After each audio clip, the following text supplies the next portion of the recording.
Arestado ang isang aktor matapos umanong mag-hit and run sa Makati. Bago ito, natikita na rin siya dahil sa reckless driving.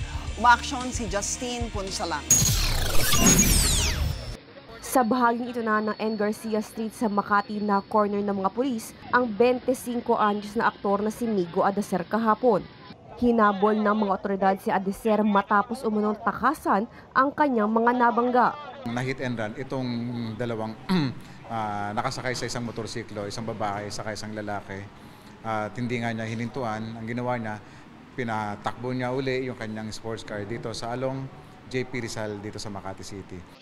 Nang mahuli, nagmatigas daw si Adaser at inatrasan pa ang isang police mobile. Bago pa ang aksidente, natikita na rin ng aktor sa Rockwell dahil naman sa reckless driving. Nung natikitan siya, ang ginawa niya, kininampol nga niya yung ticket na ibinigay sa kanya. Pero ang maganda doon is nakuha ng enforcer yung kanyang driver's license. Hindi nagpa-interview si Adaser pero ayon sa kanyang abogado, handa silang sagutin ang gastos sa pagpapagamot ng mga nabangga. Wala rin daw intensyon ng kanyang kliyente na takasan ang pananagutan. Hindi na daw alam na meron siyang na-sideswipe. Otherwise, ang sabi niya sa akin, kung alam niyang merong nasanggi, he would stop.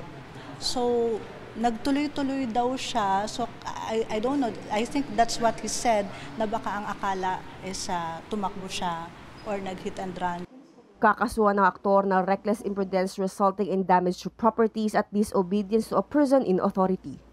Umaaksyon, Justine Punsalang, News 5.